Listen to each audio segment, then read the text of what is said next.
So let's get going. So first of all, the economy. So I don't want to depress anybody from the offset. It's not going too great, as you've seen, in the sense of consumer confidence, with Brexit, all those types of things. Actually, we measure the consumer confidence every month. That's talking about, we would questionnaire people within the UK about how they buy things, what they're spending their money on. Do they feel more confident? Do they feel less confident? Are they saving more? Are they spending more, etc.?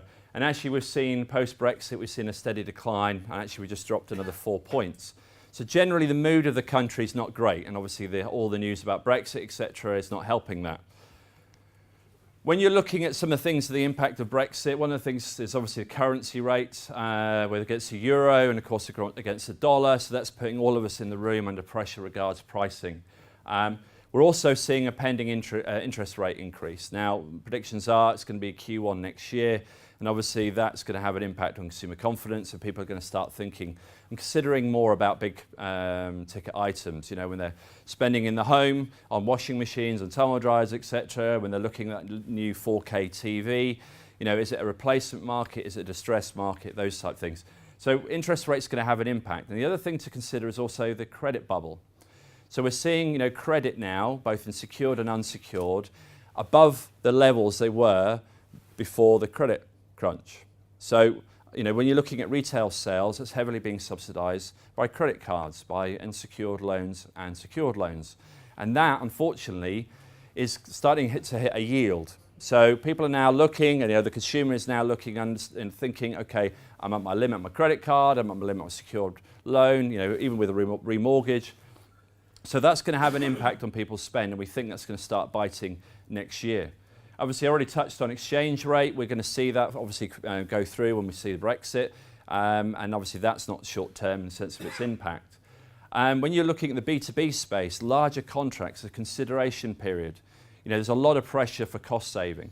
So they're going through a lot more of a consideration when they're looking at spending large amounts of money. Cost pressure generally is increasing, both within B2B and B2C. People are looking at prices. They're looking at whether this is a necessity purchase or this is a nice to have. And when you've got the background of, you know, limited credit, increase in prices, you know, squeeze on disposable income, that's going to have an impact.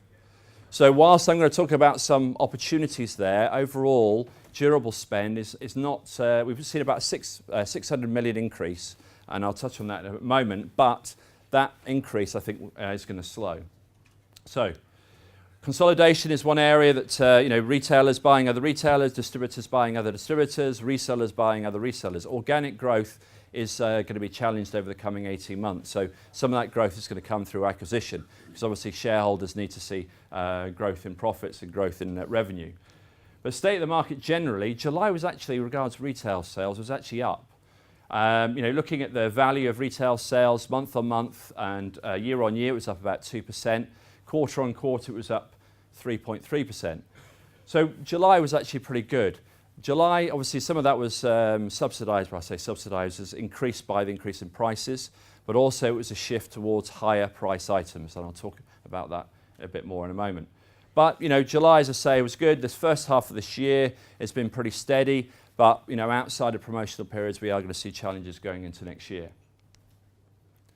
So I touched on the fact of durable spend. This is non-perishable products. So it's actually 500 million increase year to date up to July 17. And actually the last quarter was up compared to the previous year. But that's a bit of good news. But again, it doesn't take into account that some of the problems that we've got brewing in the future. When you're looking at the categories that contributed towards that, telco, the smartphone, I will say if you're not selling smartphones at the moment, people are buying more and more smartphones on SIM-free, SIM-only, so they're buying phones outright. So whereas before, you know, you'd have to go to an operator to buy a handset on contract, you can actually stock smartphones yourself now without having to have the association with a SIM. People are spending more money. Now, when they're buying a handset outright, and this is growing about 12% year on year, they are buying other products with it. Imagine you go into an operator, you pay nothing down. You don't want to spend a lot of money on accessories. But if you're spending £600 or £1,000 with a new smartphone that's just been released, you want to buy a decent case, you want to buy a decent screen protector, there's power packs and so on. So there's an opportunity within there if you're not already in the smartphone area. IT, we've seen growth, actually computing specifically, networking. We've seen storage and move towards SSD driving the value increases within the retail space. Other areas, office, Business Inc, big growth area. Although we saw last year a bit of a dip in laser print, actually Business Inc is being quite survivalist in the sense of trend. People are seeing that the quality of print with Business Inc is as good as laser, and obviously has the ability of cheaper running costs. So Business Inc is an opportunity within there. And although everybody says about we're going to be paperless by 2020, actually paper is growing again. So some of these traditional markets are seeing some sustained growth at the moment. When you're looking at the difference between online spend and offline spend, online continues to grow. Now in July it was about 29% of the value. Consistently, IT's durables are about 20% growth year on year online. And actually, when you're looking at the offline, actually it's hit and miss. And actually, chain stores are really, really challenged at the moment. We're actually seeing growth within independents, and we're seeing some declines within the chain stores. And you'll have seen some of the big chain stores issuing profit warnings, revenue challenges, etc. But actually, we're seeing independent growth. So that's a good sign for a lot of the people in here. So looking at IT specifically, which most of us are in, I'll try and get through as much as I can. I'll try and pull out some nuggets of information from each of these areas. So it's a pretty mixed bag. Blue is the value, green is the volume. When you're looking through, desktop computing down, but workstation up, gaming rigs up. So one of the things you'll look at with a lot of these areas here is specialty where we're seeing growth. Now, Context talked about gaming earlier. Obviously, there's a vibrant market there. Average selling prices are high. You make more profit in those areas, but obviously you've got to sell it well. Within desktop and mobile computing, we're seeing desktop specialist workstations, a bit of all-in-one, but it's mainly the workstation and gaming. We're seeing a bit of growth within B2B, so people are buying desktop instead of laptops. Within mobile computing, whilst we're seeing some declines, actually hybrid convertibles, we're seeing a move away from things like i3 up to i5. Gaming laptops, growth again. So if there's a specific application of the IT hardware, it's demanding a higher average selling price, and it's fighting the declines that you're seeing at a total level. Looking through media gateways, there's things like Roku, Apple TV. We're all buying 4K smart TVs now, so the boxes are at less in demand. Media tablets, that's iPads and so on. iPads are the top end of the market, still a vibrant market, but the lower end seeing declines. Memory cards, action cams, smartphones are driving that and increasing capacity, 64 gig, 120 gig and above. So we're seeing demand growth there, and obviously the average selling prices are higher. Mobile computing I touched on. Monitors, we're all upgrading to bigger and bigger monitors. The growth is all 24-inch and above. So that's either high definition gaming or workstation upgrades. So you put, as the businesses are embracing agile workforces and they're putting a laptop on a desk, or they're having hot swappable desks, they're putting a bigger and bigger monitor on the desk. Network, well generally networking actually, that's networking cards, that's things like, for example, network NIC cards and so on. Power line within networking cards is still in growth, and infrastructure generally within B2B and B2C is still growing. And I'll touch on smart home in a minute, but we still have huge demands for bandwidth. As we move from NG and AC, etc., and now mesh networking, there's still demand for access points, range extenders, those types of things. So infrastructure is the bare, there's a foundation for all the aspiration we have about how we use our devices. Pointing, because we're buying laptops, etc., hybrids, convertibles, which are growing. We're sticking in the mouse, etc. We're also seeing growth in the gaming keyboards and gaming mice. Software, everybody's talking about cloud, but actually we're seeing increases across B2B on licensing, and that's driven by the security area. And obviously with GDPR, this is ever more poignant. So security is still a driving factor behind software sales. Storage, SSD, that's pretty much the main story within that area. You're buying ultra thin, you want SSD. You're upgrading a desktop machine for gaming, it's SSD. The SSD has become more affordable. External drives are still doing well, but actually it's NAS, network attached storage, which is driving the growth. And again, the average selling price is higher. So even if you're working on a fixed percentage, pound note wise, you're making a bit more money on selling more of this top end product. And there's 2-bay, 4-bay NAS within the consumer space. USB memory is down, but actually encrypted USB memory within the business space is growing. And then the last one, which is visual cams, actually that's to do with webcam, dash cams. So we are buying a lot more dash cams in the UK. You see them pretty much in most of the motorist specialist stores. A lot of stuff going online with dash cams. That's driving a lot of that. Because obviously webcams now, they're built into laptops. We're using more, we have a lot more laptops install base. Install base. So I don't want to spend too much time on this because context have already done this within gaming, but if you are in gaming, then you'll know that the average selling price of a gaming product is significantly high. Looking at size of the market based on our retail sales, July 16 to June 17, looking at 72 million in gaming accessories, 100%, 130% average price uplift on a gaming product. But obviously it's not just enough to just say you've got gaming products. You have to be a destination for gaming. You have to have trust. The people that are typically sat in the back building the computers are typically the ones you want at the front of the store because they're gamers. There's a lot of thing about trust and brand advocacy within the gaming market. So it's not something you can play at. You either do it or you don't. So if it's a destination, this obviously is an opportunity. Online is really, really important within gaming when you're looking at purchases. So the journey of being in store needs to be about, running gaming events and all those types of things, getting people in store. I talked about brand advocacy. People need to believe that you are a gamer and it's in your blood. When I'm talking about smart home in a minute, it's really important to understand that these products all have connectivity. So smart home is actually really starting to come to fruition. Last year, it was connected home. It wasn't smart, it was connected home. And connected home requires internet access. It needs a network, a stable network. It needs network within all the rooms in the house. That's why access points and range extenders are doing really well. Thing is, with mesh networking, this is not stealing away from the high-end routers, which are still, a lion's share of the market, but mesh is adding to the market. Mesh networking is actually adding to the networking market. So if you're going to go into smart home, if you haven't already, make sure you have a well-stocked range of networking products because they're only as good as the weakest point in your network. So, mesh and the standardization of mesh within networking products is growing. The average selling price is typically higher on this standard and it's adding to the market, not taking away. When you're looking at the sub 100 and above 100 pounds, you can see that wireless router volume growth, if you're looking above £100, it's still pretty stable. I mean, there's a decline, but sub 100, actually, we're seeing a volume decline, quite sizable. So actually, everybody who has a broadband package will get some sort of router free. It's about the other bits around it, power LAN, range extenders, etc. Gamers don't use their broadband router they were given. They go out and they buy a decent bit of kit, £100 plus kit.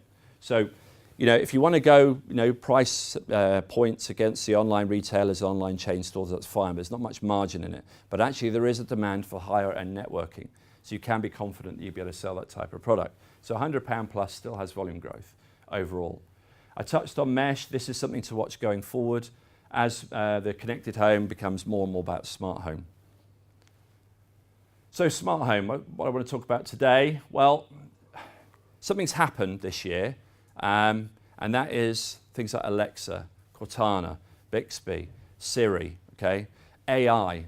This is where now we feel, and this is what Paul was talking about earlier this morning, this is where we feel this is a true cusp of something that's changing. It's not just about putting CCTV in. It's not just about putting a couple of sensors in, sorry. It's about artificial intelligence. It's about what it can do, how it connects, how it predicts, okay? And we've seen, if I look through here, market-wise, non-AI and AI, major domestic appliances, entertainment, small domestic, there's been a vibrant market within automation and connected home, but now with AI, especially if you see here, Alexa came in, you've got Google Home, we've seen a massive uplift in smart products. So people are starting to get it. It's voice activated. There's clever things that are being done. There are algorithms that are being run. And it's a facilitation. Okay, it's a facilitation. It's not selling the kit. It's what's the kit's enabling the people to do at home. And as Paul mentioned, we are we don't care about whether it turns something on or not. It's about saving time. It's the aspiration of what it does. Saving money, saving time. And as if you look at the countries, we're pretty high up there in the sense of volume growth. If you look at value, obviously we've seen some vibrant alerts and security products within the retail space. But actually now AI's come in, and now voice activated has come in, we're seeing an uplift. So there's an increased demand, so there's an opportunity. So if you're not in smart home now, then if you've got networking knowledge and understanding of infrastructure, etc., it's an opportunity to go out and sell these smart home products, and it's a growing market. When you're looking at Smart Connect yes and Smart Connect no, we've got, it's been pretty flat for the most part, but when you're seeing the Smart Connect ability, actually it's gaining share. So all of that standard connected home stuff is now being replaced by smart home products. So there's an understanding as a demand for these types of products. Smart entertainment, lion's share of that is actually things like TV, but the end user with the likes of Alexa and Google Home and all those types of things, they're starting to get it. Looking at the areas of growth, I'm going to shoot through some of these slides, but I just wanted to show this is growth, okay, and this is share of products. Now, smart entertainment that's mainly TV, and I'll show you without it in a minute. But what you'll see over the next few slides, year on year, we're seeing growth in all these smart products. So if you weren't in connected home, then look at smart, okay, because in each area that I show you in the next few slides, there is growth, there's opportunity. People are wanting this within the home. And as housing associations are adopting connected home, smart home, you've got electricians now doing it. I don't know whether you're aware of CEDIA, who's the Smart Home and AV Installer Association. They have like 600 installers across the UK. And Paul was talking about collaboration before. If your expertise is IT, which it is, okay, and their expertise is installation, you have a collaboration there. And you go and start advertising towards your local electricians, carpenters and so on. You can start working together to try and put this kit into homes. And with an installer, they'll just take all the, if you work together, you do a revenue share, your profit share, whatever it may be. But we are seeing, within the housing space, the house building space, they're starting to put it in as standard. And as I say, as the big brands start talking about voice assistants and so on, it's aiding this market. So when I break down without smart TV, smart entertainment generally is a big area. That's obviously the speakers, Alexa, Dot, etc. But when I then start breaking it down into the various different parts, like home automation, security, look, it's in growth every time. This is all smart products, growth in every time, alert detectors, door communication, energy monitors, each of these areas. So Paul said it, and I'm repeating what he said, and obviously the brands that are here today will talk about this. But this is a great opportunity for you if you are looking for something to be a destination for. Looking at entertainment, amplifiers, printers, PTV, there's an element of that's stripped out because of the smart TVs. You're looking at set-top boxes, more and more smart. So if you lead on smart as an umbrella, and then you can plug in all the various devices behind it, and selling the message, selling the story of what smart does. It's not selling on benefits, it's selling saving time, improving efficiency, saving money, with heating, with lighting, etc. If you sell it on the basis of the benefit and not the features, there's a real opportunity here. So if I move on just onto the next one, which is, if I can get to go. There we go. One of the areas that people have been going on about since of brands is things like washing machines and fridges and so on. They have been really, really gimmicky, but now with the platforms behind it, you've seen, for example, the Alexa Dot, the Amazon Dot. Sorry, just press it and you've got the ability to purchase things. Smart. These products are starting to talk to each other. There's an infrastructure between them. There are algorithms, as scary as that may be. They're tracking what you're doing, and they're actually predictive modelling. So, going forward, your home knows you need milk before you do. Your home knows that your coffee machine needs more granules or more capsules, etc. So, this is all again about aspiration. And, a year and a half ago, John Lewis led on this, and now we're seeing the likes of Maplin do it. So on the high street, you're seeing retailers embrace this. The last bit is things like, for example, baby monitors and so on. Paul touched on it a moment about cameras. You know, if you've got, kids at home and, you put a sensor in and they need to go to the toilet, the sensor picks that up, puts a light on so they don't hurt themselves, or you've got a baby monitor with a camera, etc. There's all these little things, and obviously family is a strong motivator when you're looking at things like smart home. But again, fundamentally with smart home, you need the infrastructure, the networking. So whether that be mesh or standard routers, etc., the networking is still a strong growth area, and it's the higher price points. So don't get involved in the price sensitive stuff at the bottom end, the volume. Be strong and be confident, because the £100 and £100 plus market is still vibrant within the UK, and it underpins everything you do within the smart home. So one of the things I wanted to touch on the back of specifically smart home is understanding purchase journey.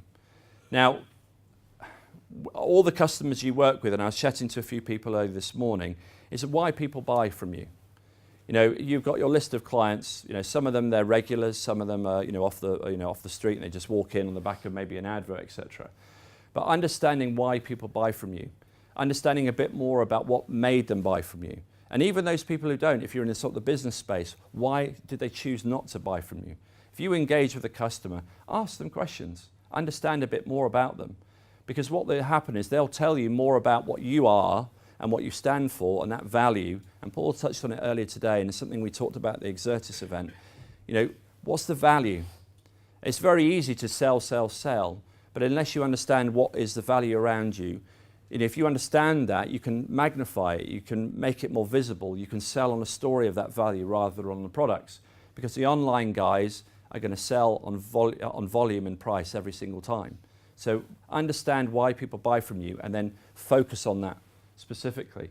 But if they are buying from you from a certain way, they're going online first, or they're going to,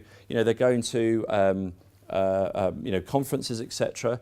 Be part of their journey, because the thing is, you want to make sure when the customer comes to you, they stay with you.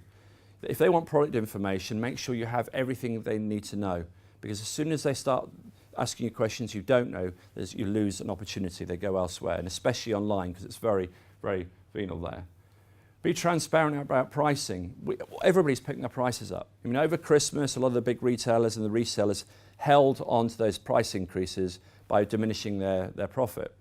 Now, obviously, those prices increases are going along. Be upfront with your customers. They will appreciate more the integrity and the trust that you're going to them proactively rather than doing it reactively. Think about your channel structure. If you've got retail business and a B2B business, obviously the messaging is different. But you need to be part of their journey. You can't expect people to deviate from the way they pay, which is why it's really important to ask your customers how they buy, because then you can make sure you're part of it rather than outside of it. When you're looking at things like smart home and some of the cutting edge technology like VR and etc., there is a lot of stuff around leading edge consumer. The product life cycle, you've got introduction, you've got the growth, etc. The leading edge consumers are obviously going to spend a bit more money because they're early adopters. But the people who are frequenting, with VR, we've got selfies, sort of themes, health and fitness and so on. These are people who are more willing to buy into tech and more willing to make a leap into these types of products. So all of these areas here, including, I was talking about navigation and stuff like that, and virtual reality, augmented reality, they already have an interest in things like, for example, smart home. So if you're stocking similar products like this, then you're probably going to get people buying into smart home because they're leading edge, early adopters, and they'll spend a bit more money. Obviously, once we get further in the life cycle, we get saturation, then obviously profit's going to be harder to achieve. But these types of products actually lend themselves to leading edge products. There's a session today on social. Whether you're a big Twitter user or LinkedIn user or a Facebook user, etc., in the purchase journey, people typically start online, either through a laptop or through a mobile phone. And sometimes they do it in even your store. But they typically start by doing some research. You need to be there when that research is done. That may be that they go through word of mouth, through Facebook. They may go through word of mouth through Twitter, etc. They may have recommendations from friends, etc. I'm not saying spend loads of money, but what I'm saying is that people typically go online first when they're researching a product. And if you're not there early in part of the purchase journey, then there's a good chance you won't be there at the end. So, you need somebody who's monitoring this. There needs to be stories being told rather than features being sold. But there is so many different areas within a consumer's purchase journey that have an impact on them, have sway on what they do. You need to make sure that you're visible in many of these areas. So aligning to your customers' needs, and I think I showed this last year. Now, it's something I've been showing to the last few conferences I've been doing. What's your business? Why do people come to you? I said to you before about questioning your customers. But, you have your core products, which is, computers and networking, so maybe some storage, some services, etc. It's competitive range, but it's price sensitive, okay? You have your convenience products, your consumables, your paper, USB sticks, those types of products. Not so price sensitive, they're add-on purchases. Somebody comes in, oh, I'll need that and I'll buy it, etc. You've got your seasonal stuff like drones and fans and those types of toys and things like that. But why do people come to you? If your business has specialty, sell to that specialty. I've talked about the fact that the Brexit's coming. Brexit's here and the economy is going to be challenged. If you are broadline, and you can't be broadline, there are too many retailers out there that can do it better. The economies of scale are better for them. So you've got to find your niche. And something I've said about distribution in the past, get big or get niche, very much applies within the retail and the reseller space. But you have to straw poll your customers to understand where you go niche is what right for your customers. Because if you go niche in the wrong area, you alienate a lot of your customers, and obviously they start buying elsewhere. But why do they buy from you? What is it your specialty? What's your expertise? Because that expertise has value. And talking about product wrapping it in value, if you've got expertise in a specific area, ratchet it up, advertise it, really promote it, because that's where you get an opportunity to increase profits. We are all challenged on price. GfK, we sell to big manufacturers. We're on price, challenged on price. But it's about the service around it. You need to make yourself dependable. These businesses need to think, I can't do without your interaction, your service. So all of these areas, you have range in your products within your store, which, answer to core, answer to convenience, and answer to seasonal. But why do people come to you? Start working on your business, not in your business. Step back, and this is what today is about, stepping back and going, right, where's the opportunities for me? Looking to the future, we've got Black Friday coming. Black Friday has more and more now become an online phenomenon. And, would I advocate you play in that area? No, because the big guys are going to be all over it, online stores. But there's a lot of spend in that period. Black Friday week is taking some spend away from Christmas and peak. But if you're looking here, notebooks account for over 80% of all the PCs sold in Black Friday. We're seeing price variations. 16,000 price changes. It's all there's a lot of price sensitivity within the Black Friday week. But once they've bought this kit, they want to buy all the other bits that go with it. So they go out and buy a laptop. Spending now £400. The average selling price on a laptop now is £400. The average selling price of computing is gradually going up. One with currency, but also we're going i5 instead of i3, for example. They're going to be buying accessories around these products. So I'm not going to advocate that you go up against the big guys. And actually, I think probably your customers won't be so sensitive to this, because hopefully you're offering a lot more service around it. But Black Friday is going to take a lot of spend out of that week. So those customers that would normally buy from you, they're going to be challenged with a lot of deals from retailers during that period. Looking at going forward past 2017, cloud is still very front of mind. Mobile technology, VR and AR. Apple have just had their recent event talking about AR again, and Microsoft on their mixed reality. Computing form factors, we're seeing a lot of growth within the hybrid convertibles and obviously desktop workstations. Within the business space, storage arrays, increase in storage capacity because we're all going and storing on cloud, and then Internet of Things within the home and also within the workspace. And then we've got smart TV and OLED at the bottom there. Just touching on Internet of Things, this is how we map it out. So you've got communication in the top left, connection devices, smart landscape, and then infrastructure. We've got 5G coming. But ultimately all of this, wherever you're, if you're unified comms or your connectivity, productivity, etc., all of these things depend on a foundation of network. So, when you're taking on a new customer, do a network audit. Understand, their weak spots within their network. Offer consultancy, talk about story, about efficiency, how their workforce could be more productive by having a stronger and better network. So just to close on this, there are a couple of points I wanted to raise. So I touched on, what does your brand stand for? Why do customers buy from you? What is it? What's the value that you have? Today, you're going to be seeing a lot of products.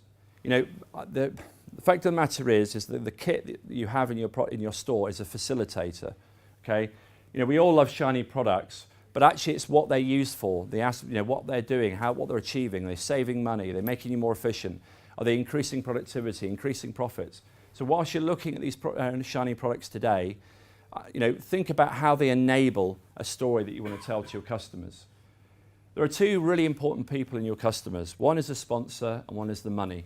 The money is usually the FD who's signing off the check, and the sponsor is usually the one that's asking him to do it. So if you're talking to users, your customers are users, the people in your customers are users, they're not going to be the ones that's spending money. They may make a referral, but one of the things we found within GfK, and obviously part of our engagement with our customers, is focusing on sponsor and focusing on money. Because you're not wasting your time talking to people that have no opportunity to buy. Finding the client's pain, again, because technology is a facilitator, understand what their problems are. Go into their business and say, look, how many times does your network go down? Currently, how many staff do you have? Do you have issues on storage? Where are you backing up? Really get involved with them, become more consultative when you're engaging with the business customers. But even with consumers, if they're going in, they've bought some tablets, how's your Wi-Fi network? Ask them some, surrounding questions. Get to understand a bit more about what their true pain is. For me, with a family, I've got 4 kids, and it's me and my better half. Our problem is Wi-Fi bandwidth. All of them are on iPads and iPods, streaming this, streaming that. So about 8 o'clock at night, my network just seems to drop, and I get home, start doing some work. So I would love somebody to come in and fix that for me. But if I'd have got into one of the chain stores, I wouldn't be questioned like that. So you guys have the expertise and opportunity to do that.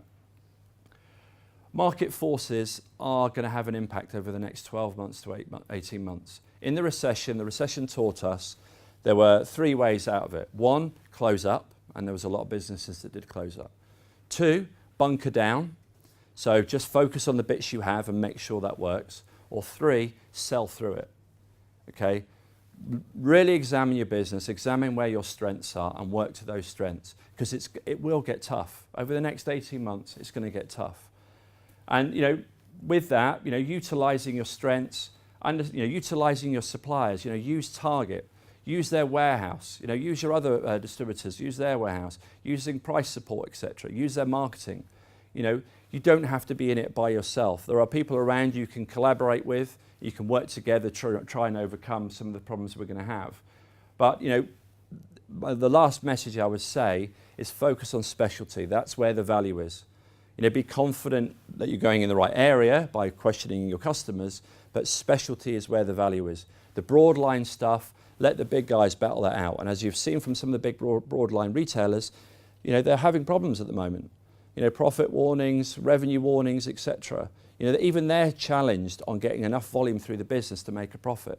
You guys don't have the volume issue. It's about how you make more money out of the customers you work with. And that's it. I try to get as much as I can. If there's anything else you want to ask us about, anything in those slides that you want to know a bit more behind it, Mark and I are in the boardroom just across the way, and please come and ask us any questions. Thank you very much.